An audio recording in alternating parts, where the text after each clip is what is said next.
Welcome, ladies and gentlemen, to the next episode in our 10-part series covering all the LEC teams and where I feel they're going to finish in the 2021 spring split.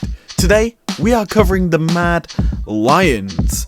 Now, this squad has made some changes in the off-season, bringing in 2 new players to the upper half of the map, I would say. The first player in the top lane is Armit. In the jungle, it's Eliodia. In the mid lane, Humanoid. And your bot lane duo is Kazi and Kaiser. This team looks incredibly strong, but without further ado, let us jump into our player breakdowns, where we can evaluate each and every stat that these players have. Our first player in the spotlight is a player coming from a Turkish league squad in Armut. This guy made it through to the Worlds playing knockout stages where his squad Supermassive lost out to the Unicorns of Love 3-0, and as a whole he has been a phenomenally strong top laner in his league. Granted, during summer he realistically only played Aatrox and then a couple of Kennen games, and then when it came to the summer playoffs for the TCL, essentially he just played Ornn, Jace and Wukong, and then a couple of games of Shen. Basically, he had the tank meta locked in already, and he is a very strong tank player, considering the amount of damage he did in the TCL on these tanks. I'm looking at his score lines for certain things. One of his biggest, KDA games was on a Shen, and his Shen has actually got a lot of kills overall. 10, 0, and 6. That was in the world. That was in a Worlds play-in game against INTZ. Yeah. Essentially, he is absolutely nuts on tanks. And as we look at his stats for what I'm going to give him, considering the meta is shifting over to these more bruisier players and champions, I'm going in with a solid 3.6. I would go higher because he's obviously faced a lot of top tier opponents during Worlds, but TCL as a region isn't the best for allowing you to shine, I would say. And Armit is known for a tank player. Tanks just are there to soak up a lot of damage and be the frontliners that your team needs. They don't need to be mechanically gifted, they just need to have a presence in a team fight, whether that be CC or just isolating the carries on the enemy team so that they're not threatening your actual carries as well. As a whole, I'm going to go with that 3.6 for that. Moving over to communication, going with a solid 3. And I'm giving him the bare standard scoreline for communication because A, new league, new team, a different region completely, as you're essentially going from a minor region for Worlds into a major region. And I would honestly equivalent this minor region to a European regional league for the talent size, and as such, a 3 is a standard thing considering he's going into a roster with many different language-speaking players whose main language that they're going to be speaking probably will be English, isn't their first language, so this lineup is going to probably struggle with communicating as a whole, and I have to give it a 3-4 communication here Mr. Armit is getting. And lastly, for his 2020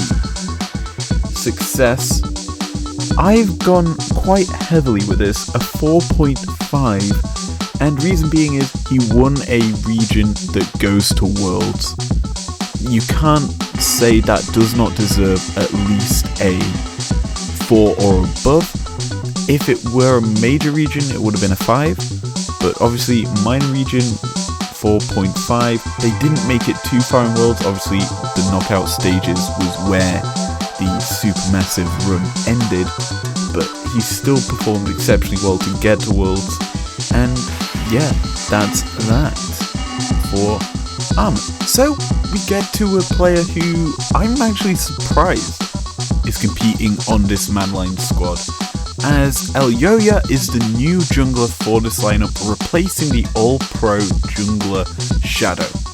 Now, this is a huge move, one of which I hope works out for the Madlions, but it was totally unexpected, considering Elyoya is untested in the LEC, but he has tons of experience in the SLL, and he showed that when he was on that Movistar Riders squad.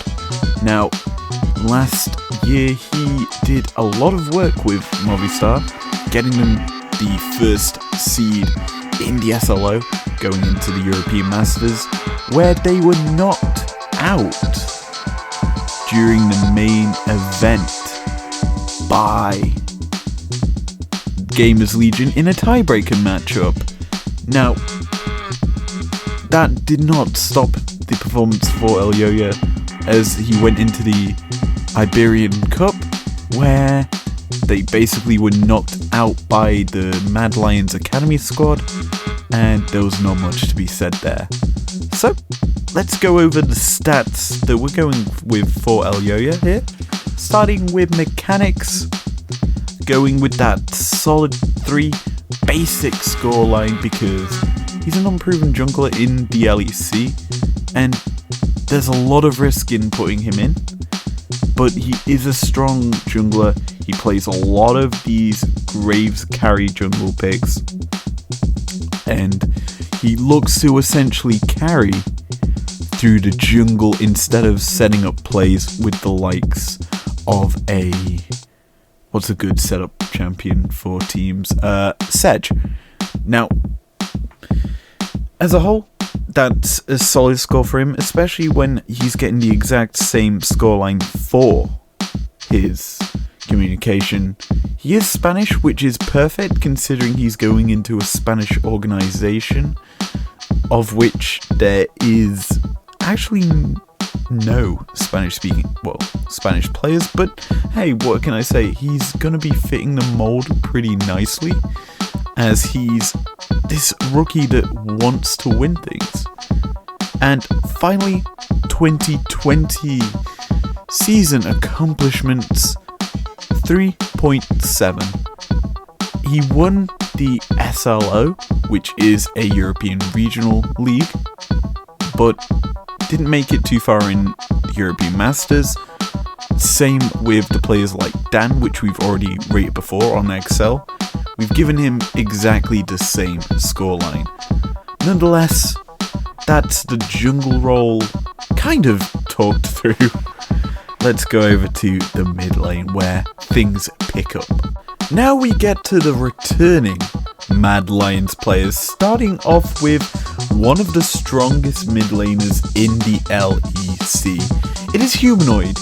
This guy put in absolute work for this Madlions squad at the early part of this split, carrying them through games with his buddy Shadow in the jungle, getting them to a point where they were guaranteed playoffs, and then from there they kind of slipped, I would say, dropping quite a few games in playoffs, eventually being knocked out of them by Rogue, and then narrowly making it into Worlds because of the fact that they beat Schalke in the round before. Now, at the Worlds playing stages as Europe's 4th seed, they did not do too well. They only won 4 games and lost to Supermassive in their last battle, which if they won that, they would have gone through into knockout stages of Worlds. Playing stages, I should say. And yeah, they didn't win that, and they got eliminated by, ironically, one of the players that they've picked up this year.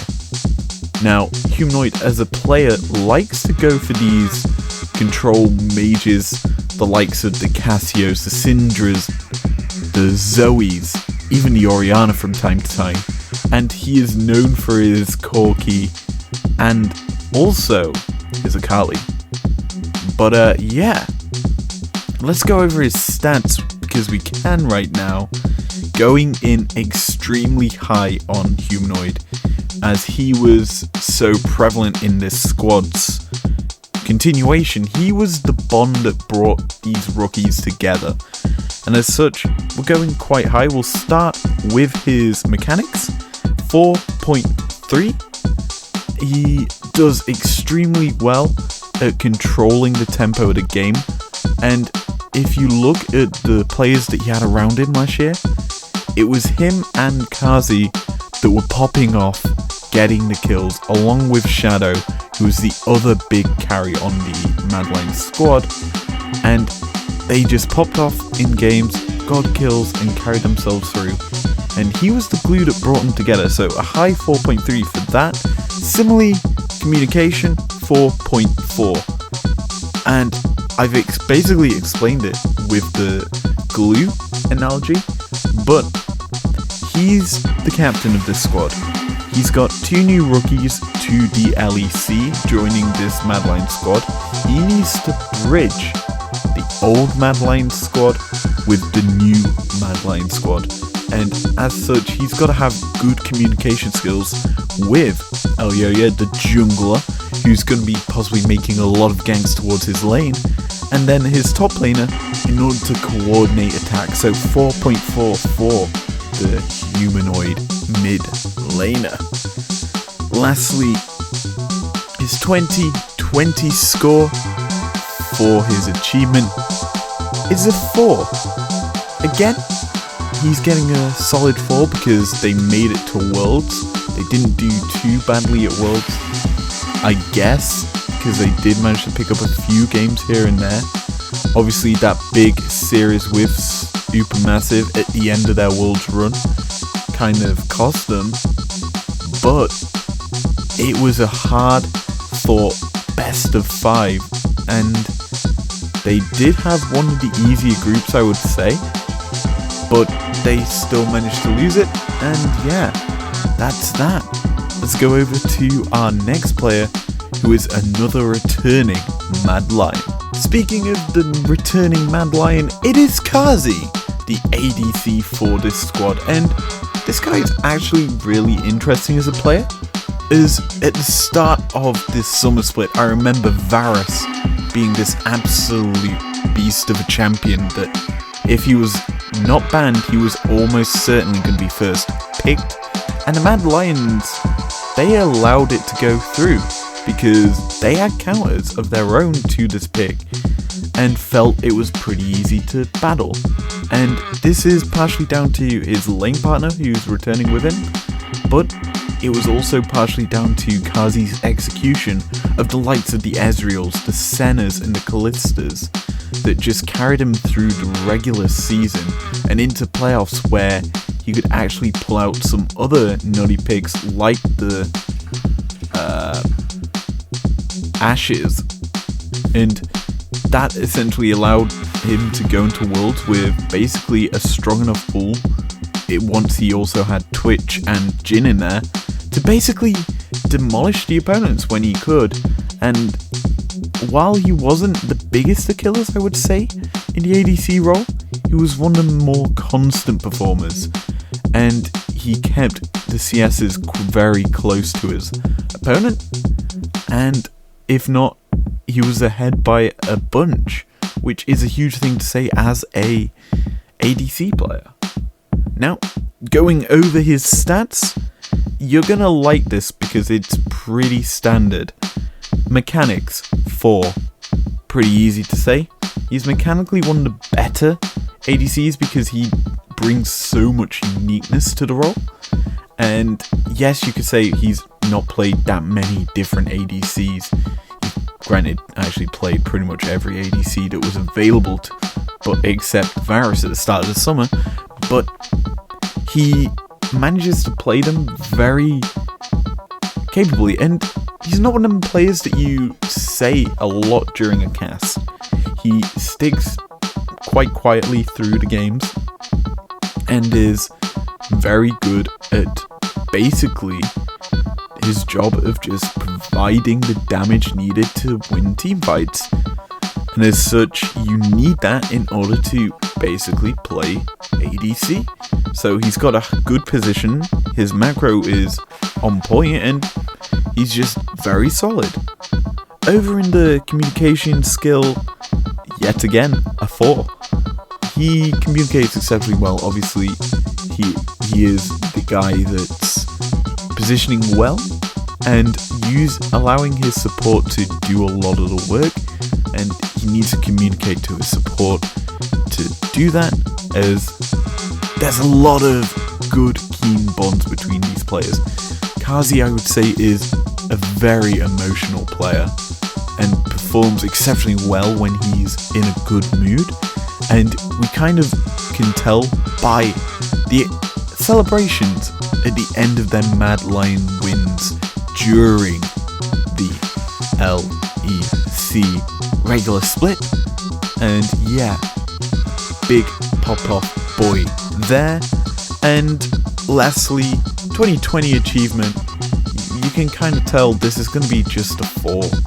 He got the exact same positioning and results as Humanoid, and as such, yeah, just a solid 4 for the crazy Kazi in the bot lane. The last player we're covering in this video is the support for Mad Lions in Kaiser.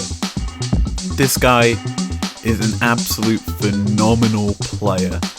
He is considered the strongest support in the LEC, and as a whole, it was one of the major reasons why he won Rookie of the Split in the spring of 2020. Now, coming into his stats, you best believe they're gonna be high. Starting with his mechanics, 4.5.